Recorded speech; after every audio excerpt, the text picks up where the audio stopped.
Un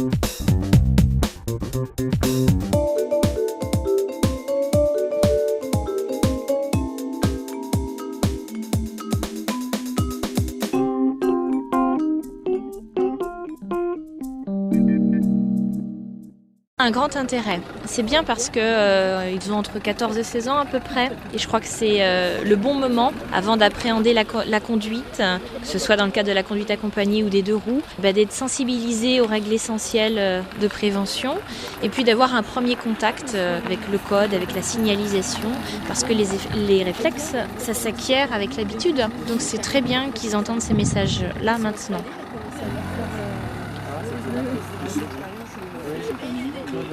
Sur la piste, à traîner à droite à gauche, on les monte tous les voitures, ce qui permet d'une part qu'ils soient tous embarqués, ça permet aux moniteurs de dispenser le même discours à tout le monde, et aux élèves qui sont derrière en attendant qu'ils conduisent, de profiter des conseils et des remarques qui sont...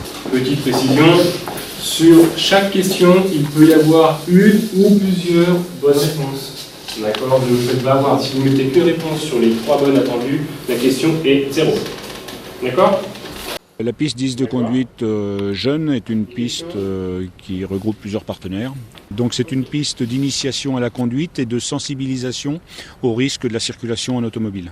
Donc ça concerne des élèves des collèges de 3e voire de 4e qui ont 14-15 ans, en vue d'essayer de les amener vers la conduite accompagnée, qui est le meilleur gage à l'heure actuelle d'une conduite responsable, puisque les enfants, après avoir fait leur formation en auto-école, passent le permis avec un minimum de 3000 km. Où on leur fait passer un code de la route de 20 questions et ensuite on leur dispense autour de ces 20 questions un certain nombre de messages à caractère sécurité routière où on les sensibilise sur la vitesse, sur l'alcool, sur la prise de stupéfiants, sur les grandes causes d'accidents et les comportements à avoir plus tard. Et la deuxième partie qui est la partie pratique où on les initie à conduire une voiture auto-école avec des moniteurs qui ont été formés. Donc majoritairement, pas d'expérience de conduite dans le cas de roue. Donc vous connaissez maintenant de bonnes habitudes, c'est-à-dire que ce trajet pour venir à l'école, par exemple en vélo ou en tant que piéton, d'accord, respectez les panneaux. Ce qui sera acquis ne sera plus à apprendre plus tard. D'accord ?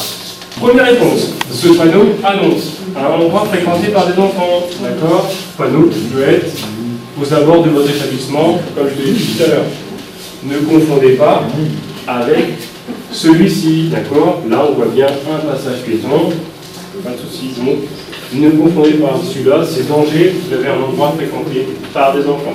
C'est une opération que nous menons donc avec l'État pour s'assurer que chacun puisse rejoindre son transport scolaire ou même puisse rejoindre son collège de façon sécurisée. Donc c'est un petit bandeau réflecteur à porter le matin, le soir. On arrive en période hivernale, il va vite faire nuit. Donc ça se porte sur le bras, ça se porte quelquefois même sur un sac. Le but c'est de réfléchir les phares des voitures et que vous soyez en sécurité pour venir au collège. Les jeunes sont sensibilisés au danger sur la route.